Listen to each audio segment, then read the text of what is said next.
Hi, everyone, and welcome to the Monomyth Diaries, a podcast where ordinary people get to share their hero's journey. I'm Mandy. And I'm Karen, and we'll be your hosts. We'll discover powerful insights, critical moments of growth, and much more. Thanks for joining us. We all have a monomyth to share, and someone out there needs to hear it. Welcome to the Monomyth Diaries, where it's a take what you like and leave the rest podcast. Today's featured hero is Maaike. Maaike emailed us to ask if she could share her monomyth on our show. Maaike is not local to us, which presented us with an opportunity to live out one of our core values, which is to stretch ourselves and learn how to conduct a virtual discussion. In our first introductory meeting with her, she taught us the phrase braving up. So, here we grow again. Welcome to our show, Maaike. It's such a privilege and honor to have you as our very first virtual guest. I am so excited and thank you for inviting me. This has been my dream for the longest time, and like to have the opportunity to have it live like this, virtual. There's always a first time. There is. Thank you so much, because it's forced me to have to learn how to do it. I've been praying about doing this, and I'm glad you came into our life. So thanks. We're going to start with some Monomyth story starters. It's just a series of quick questions. It gives you an opportunity to get comfortable and the audience and ourselves to get to know you a little better. You ready? Ready? Maaike, what is the best gift you have ever received? I would say I have to divide it into three children that God gave me. Lovely. Oh, Yes. I love that. I love that. All right, if you could have... Are we going to have... You're going to cry already. I love that. Want to tell us about your three kids? Of course. They are such a gift.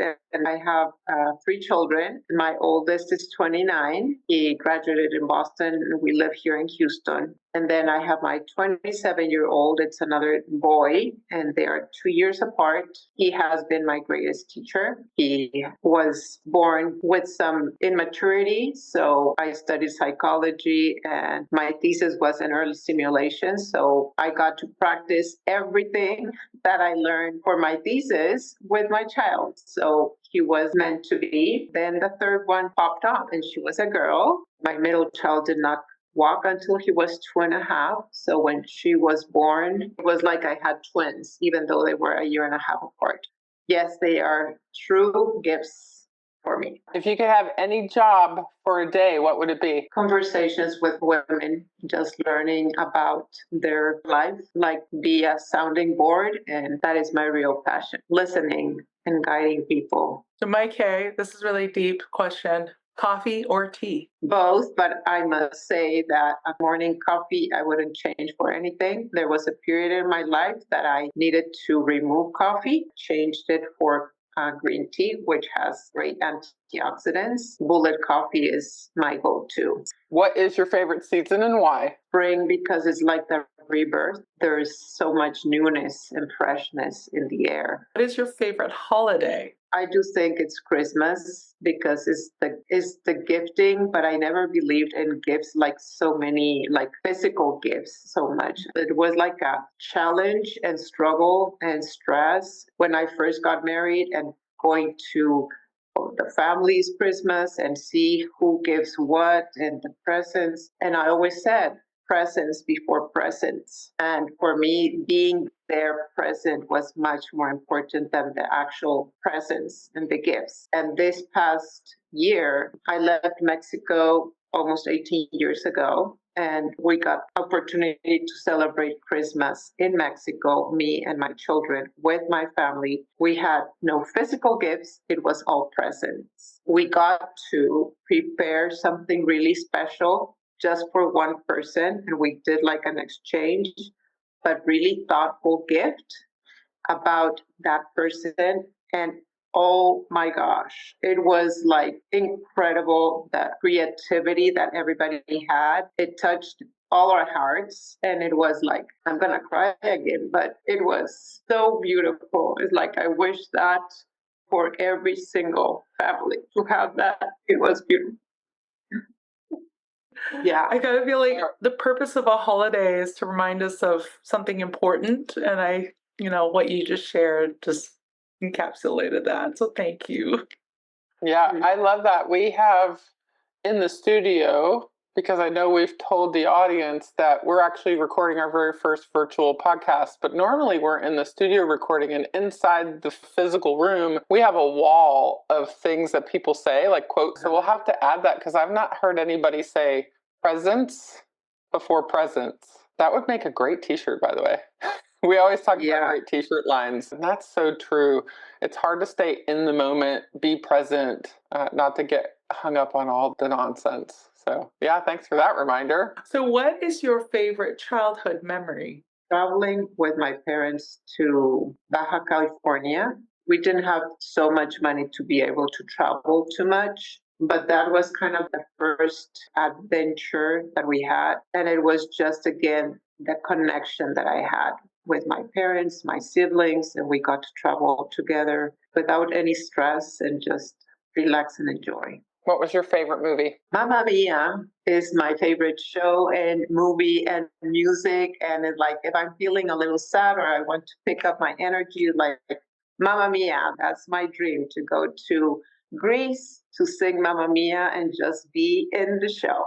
All right, if you had one wish, what would it be? To share my story with a large, very large audience. And it starts today. I'm giving voice to everything that I've been doing for the past 30 years. I love that enthusiasm. Well, we're going to jump right in. Thanks again for reaching out to us and being willing to share your story. We always appreciate when people are brave and vulnerable. We're going to jump into your early life. Tell us where you're from. Tell us about your family dynamics, your dreams, education, anything that you feel is relevant to your early life.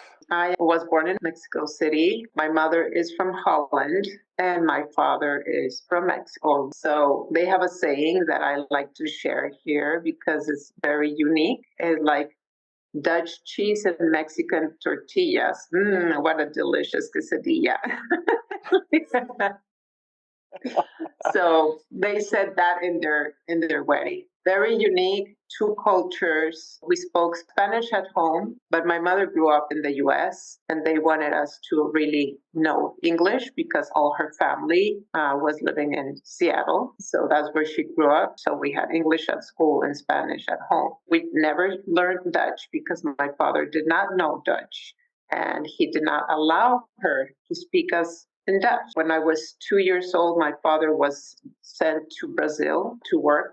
So we went to Brazil, then came back. I think in Brazil, my brother and my sister were born. We'll talk about my angel, which is my father's youngest sister, shared with me that I was very a lively person at 2 years old. But when I went to Brazil and then when I came back, she saw that I was more quiet. I was 4 years old. I was very reserved. So she said, I don't know what happened, but as my Maikita was kind of a little different. And that is coming up in probably all our conversation and my mission and my calling, because I kind of silenced my voice. And today we're making that voice be heard. And how about your relationship with your mom and dad? What was that like? Thank you for asking that question. With mom, she was always there. She was at home with us all the time. And I had a good relationship. And with my father, it was good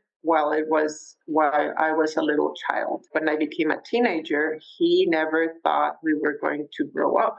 He never thought that we were going to have boyfriends. And he did not know how to handle that. He didn't want to cause problems. So he isolated himself when we were at dinner or lunch together and there was a little bit of altercation or just some differences. Instead of bringing it on the table and talking about it, he would stand up and go to his bedroom. That is what I remember. And he was not very warm with my mom. He didn't like to show affection, holding hands with my mom. And I never saw that, like hugging until probably much older, when they were older, hugging and embracing.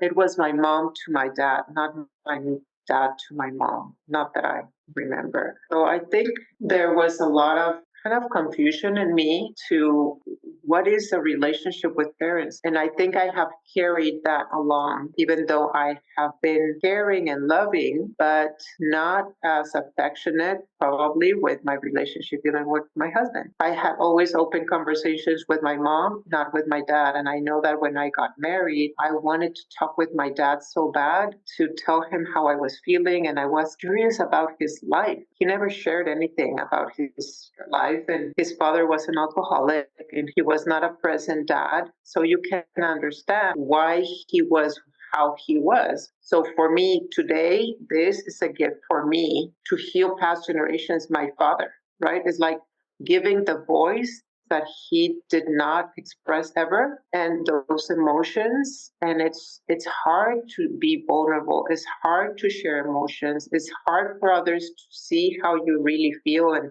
who you are authentically and sincerely and not hiding, because my entire life has been hiding. Another thing that is important to say is that my father and my mother, they met in Seattle. So my father was studying there his master's, and my mother was studying her first year of home economics. She never finished. It was in the 60s. And she said, I'm not going to marry and have family here with all the hippies and all these things. So when she saw Latin people and alive and then happy people, she decided to leave. They got married and then they went to live to Mexico. It was not easy for her because then my father turned in like the real macho Mexican traditional, because he was at home. So he didn't show that part of him in the US because that was not the way. He didn't want her to have a driver's license.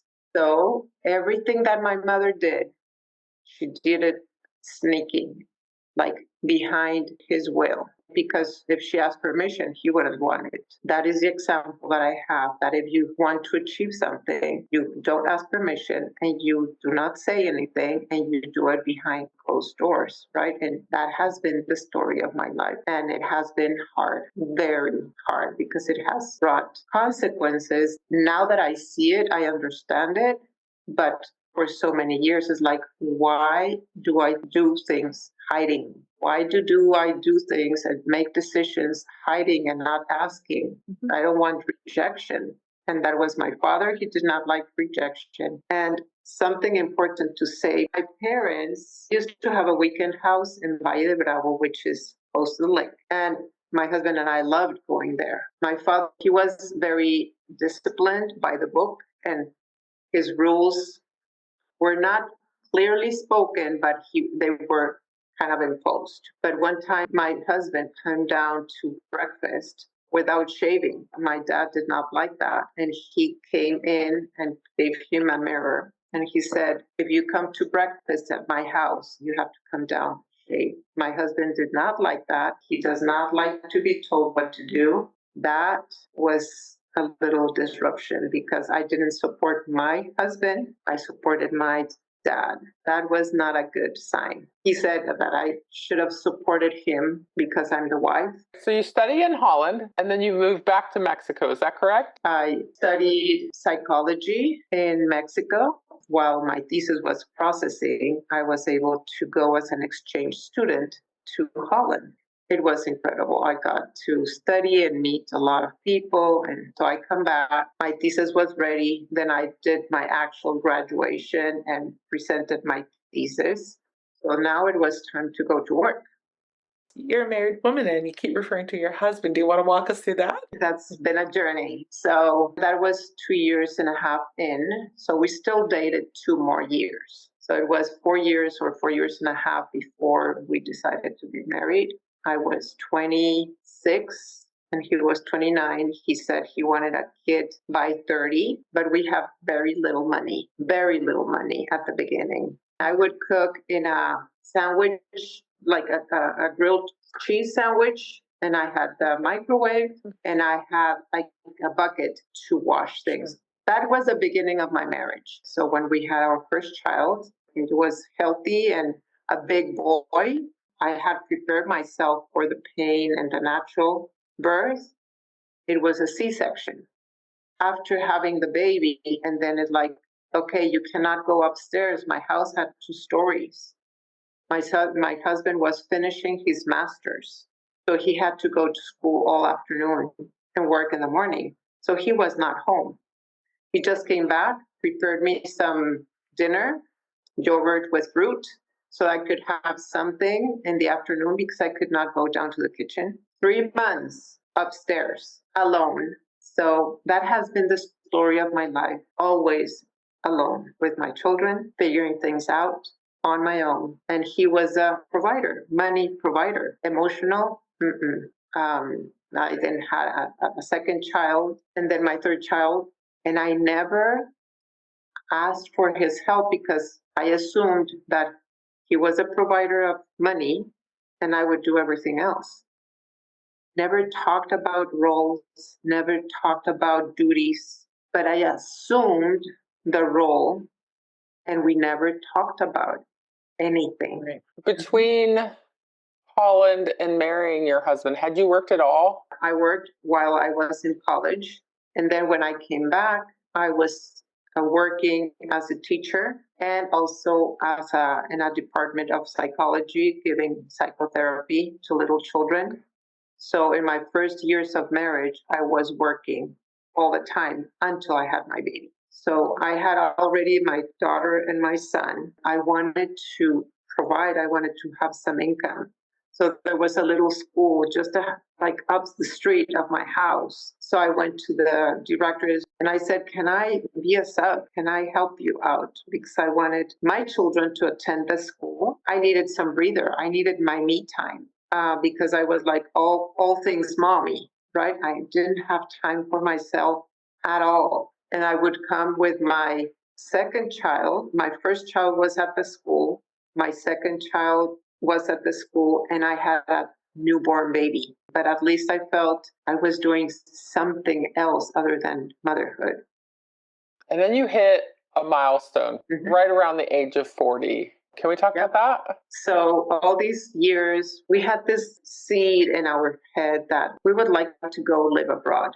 We didn't even know where or what, but it like just to have the experience of living abroad. We had very good friends that we did a lot of activities with the children, and they had come to live to Houston 2 years prior. So they were already here living and they invited us to come several times. And a few months later, my friend said, well, to my husband, do you want to buy the house, buy it as an investment, as a summer house? He said, okay, I'll do it. And he carved the path already because he applied as an investor's visa to be able to live here as a resident, as an investor's visa. So he did everything. Thank goodness. He was making good money. I don't know how. I never really knew all the things that he was doing, but he was never talked about his job or his feelings or his dreams. We never really talked about so many dreams. We talked about it when we were getting married. That vision of the beautiful house, the kids, like everything picture perfect, but that dream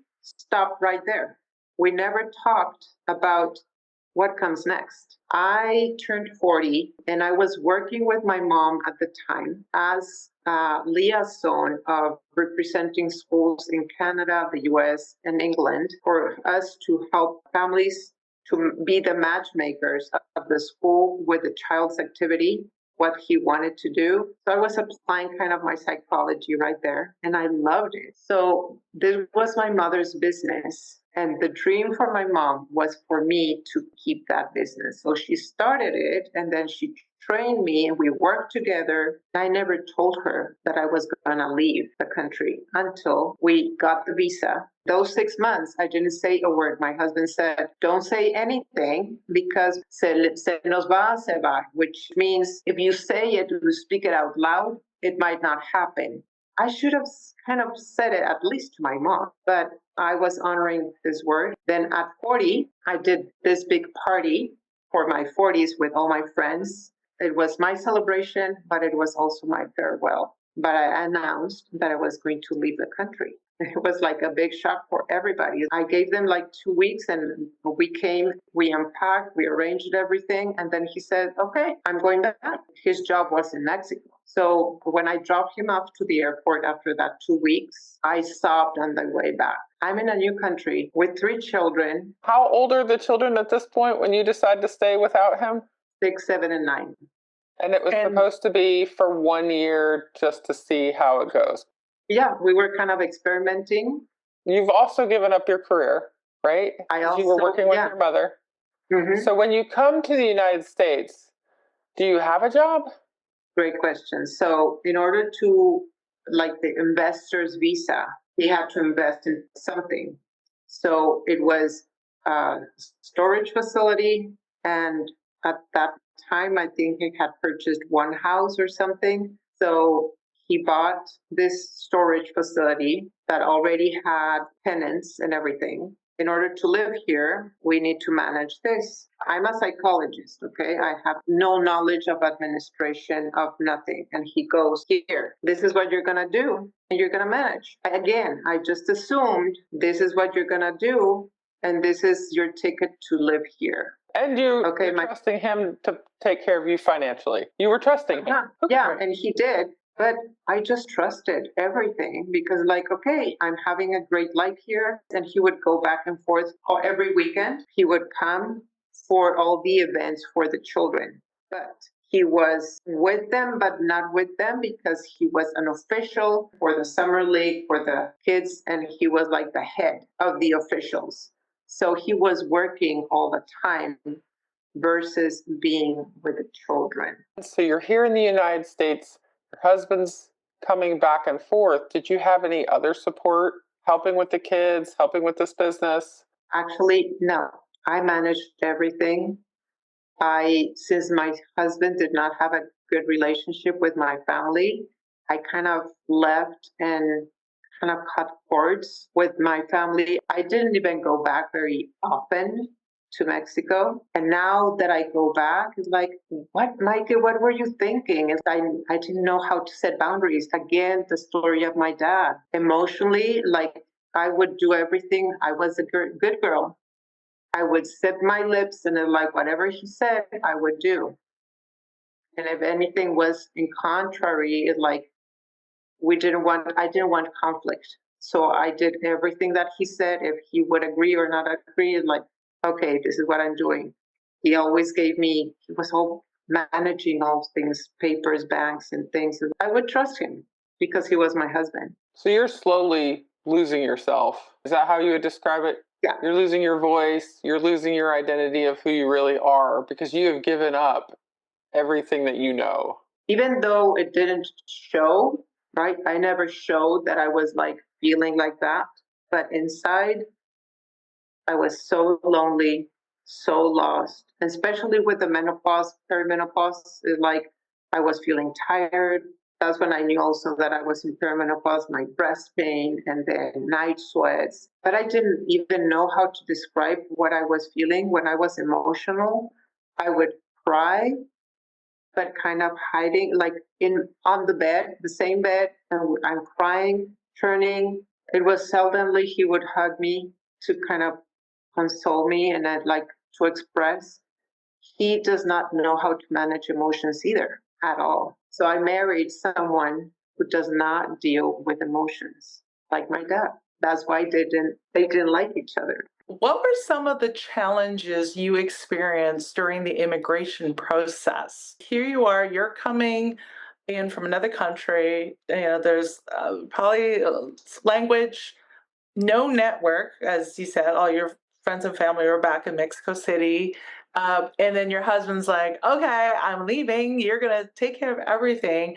But outside of all of that, were there any challenges from, transitioning from being a Mexican resident to an American resident? Absolutely. There was identity crisis crazy because in Mexico, you don't lose your maiden name, your father's name, right? I was always Maaike del Villar.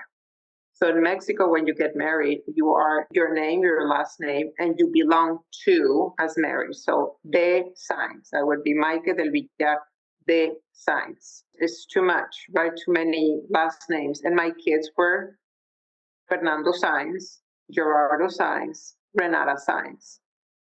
So here you are the mother of, so you have to, like, you are, like, I became Maaike Signs, when actually that's my daughter's name. Maaike Renata Signs, that's her name. So every time, okay, so we have the electricity bill, right? It's like, sign up for electricity. Okay, what name am I gonna put? Maaike de Villar, Maaike Signs, Maaike de Villar Signs. So every paper that I signed different. I didn't know, who am I here? And everybody would say, well, you're science kids, so like you have your science kids, so you're Maaike Science. But really, that was not me. Every time we showed a passport, they would say, oh, you're Fernando Science, Gerardo Science, Renata Science, Maaike Del Villar. And he would joke and say, oh yeah, she's not part of the family. Who is the he? My husband. How did you feel when your husband's joking around the immigration officer about you not being part of the family? I think deep down it really hurt, but I didn't say anything. Was that the first time your husband kind of said things like that to you? He would say, "Calladita te ves más bonita," which is when you don't say anything, you look nicer. Like saying, "Don't even open your mouth. This is what you need to do. You follow the rules. This is like you ask me for permission. Whatever you need to do." This day, he says, no, that is not right. Like, or don't say that. So things that made me shut down or shut up. I bring the money, you don't work, you don't do anything. Is that a common phrase? Something that is this something that's cultural, or is it specific to your relationship? I mean, when you were growing up, you said that you learned to silence yourself. And so you're doing that once again in this marriage. And I know you said you took it with you. Is it cultural? It is cultural that males like dominate and the women are just in charge of the family, the home, the cooking. And that was a shock that my mom had because my mother did not grow like that. My mother grew up voicing and working, and since she was 16, my grandfather taught her like how to knock on doors and be a salesman. Okay, that's right, because She's your mother's Dutch. Yeah, my mother is Dutch and then in the US, so she learned how to work. She did not silence herself until she went to Mexico. Then she started doing everything hidden. But it's cultural that the woman does not say much or have a vote for much. And my mother had to silence herself. In my marriage, I did the same thing, setting boundaries and telling what I want. I always did what others wanted to do. Nobody asked me, what do you want to do? My father, because he was a Boy Scout and to make life easier and he does not have that much money, whenever we went to a restaurant, he would order for us because he knew how much he could pay. I didn't know that, but he knew how much he could pay. And to make life easier for everybody, we never got to choose from the menu. When I started learning about coaching, it's like the first question somebody asked me in my coaching sessions, what do you want? Like, what? What do I want? I have no idea. When do you think that you started to feel a nudge that you wanted things to be different, that things needed to change? When I started again with my breast pain and my night sweats, and I was like 45, I was running marathons, and I said, I need to find a solution. I was always kind of very holistic. I need to find a solution for this. A friend of mine gave me anesthesia oil, and I loved it. I knew what it was doing for my body. I felt so much better. The night sweats went away. The breast pain went away. So I started doing this as a business. And I said, well, I want to do something for myself. I told him that, like, I want to do something that fulfills me. He said, well, it's not your time anymore. It's your kids' time. It's time for your kids to grow and learn and do the things, but it's not your time. It was a big rupture because I was doing something for myself, but I was using his money to build my business. And he did not like it.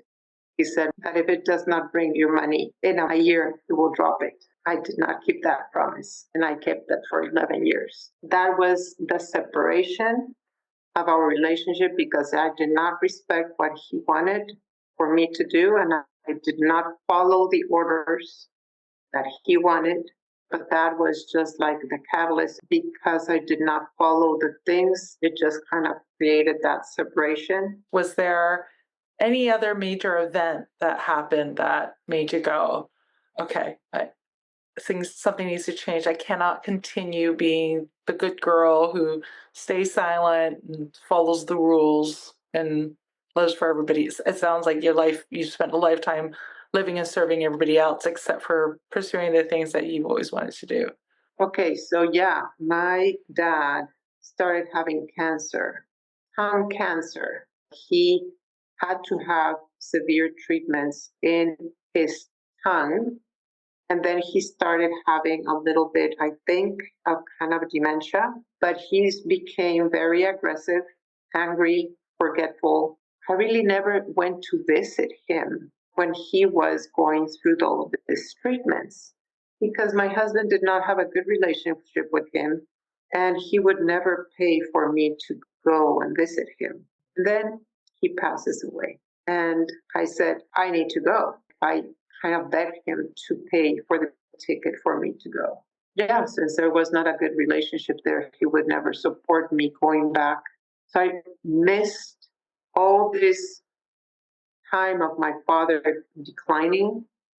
I never went to see him. So it sounds like you're building up some resentments at this point from your husband. He's unwilling to help you start your business. You also are resentful that he won't pay for plane tickets for you to go spend time with your dad while he's dying. This is the big nudge. Yes, something has to change. We hope you will join us in the next episode when we move deeper into Maaike's transformation and the boons that come from her growth. Thank you for joining us on the Monomyth Diaries. If this episode resonates with you or someone you know, we'd love for you to share it and spread the inspiration. Don't forget to follow us wherever you get your podcasts or on YouTube to stay connected. We'd appreciate if you could take a moment and rate and review the podcast. It helps us reach more people with stories of transformation and growth. You can visit us at monomythdiaries.com or text us directly from the show notes to reach out and keep the conversations going. Until next time, heroes, let's journey together through our monomyths.